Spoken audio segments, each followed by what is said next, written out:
بسم اللہ الرحمن الرحیم۔ کاروبار میں ترقی کا فارمولہ کیا ہے؟ اس کے بارے میں اپنا تجربہ شیئر کرنا چاہتا ہوں۔ ہماری چھوٹی سی گارمنٹس یعنی سلے سلائی کپڑوں کی شہر میں دکان تھی۔ ہم دو بھائی دکان پر پورا دن ڈیوٹی دیتے اور شام کو دکان بند کرتے۔ ہماری دکان پر بہت تھوڑے گاہک آتے تھے، اس لیے سیل بھی کم ہوتی اور پھر منافع بھی کم ہوتا۔ ایک دفعہ ہمارا پڑوسی دکاندار ہماری دکان پر آ بیٹھا، پھر ہم سے وہ باتیں کرنے لگا۔ وہ کہنے لگا کہ آپ ایک ملازم کیوں نہیں رکھ لیتے؟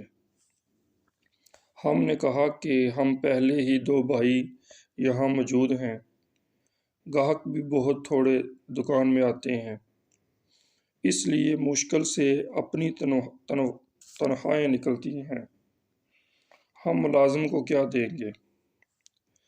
پڑوسی دکاندار کہنے لگا، میری بات مانو، ایک ملازم رکھو، ملازم کا نصیب تمہارے نصیب کے ساتھ مل جائے گا، وہ تمہاری دکان سے کما کر اپنی تنخواہ بھی نکالے گا اور دکان سے کما کر تمہیں بھی دے گا۔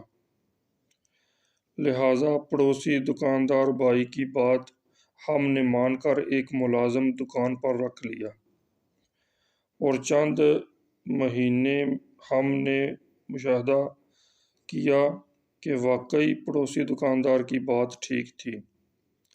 ہماری دکان پر گاہک بھی زیادہ آنے لگا اور ملازم دکان کے سارے کام خود ہی کرنے لگا۔ اس طرح ہمیں کچھ آرام بھی ملا اور آمدن بھی بڑھ گئی۔ سننے والے بھائیوں سے گزارش کروں گا کہ کچھ کام ایسے ہوتے ہیں جو انسان کی سوچ سے بالاتر ہوتے ہیں، لہٰذا اگر آپ بھی کوئی کاروبار کرتے ہیں اور اس میں ترقی و برکت نہیں دیکھتے، پھر آپ ایک ملازم رکھ کر دیکھ لیں، آپ کے نصیب اور اس ملازم کے نصیب جب ملیں گے، رب تعالیٰ رزق میں برکت عطا کر دے گا۔ دکان پر رہتے ہوئے ایک اور مشاہدہ میں نے کیا تھا، اور وہ یہ تھا کہ دکان پر فروخت کرنے کے لیے ہم لاہور مارکیٹ سے مختلف دکانوں سے مال لاتے۔ کسی دکان کا مال جلدی فروخت ہو جاتا اور کسی کا لمبے عرصے تک بھی فروخت نہ ہوتا۔ آپ شاید یہ سمجھیں کہ جس دکان سے اچھی کوالٹی والا خوبصورت مال لاتے وہ جلدی فروخت ہو جاتا اور دوسری دکان کا کم کوالٹی والا کم خوبصورت مال لمبے عرصے تک پڑا رہتا۔ ایسا بالکل نہیں تھا، بلکہ بعض اوقات کوالٹی والی دکان کا کوئی کوالٹی والا سوٹ لمبے عرصے تک پڑا رہتا اور کم کوالٹی والی دکان کا کم کوالٹی والا کم خوبصورت مال جلدی بک جاتا۔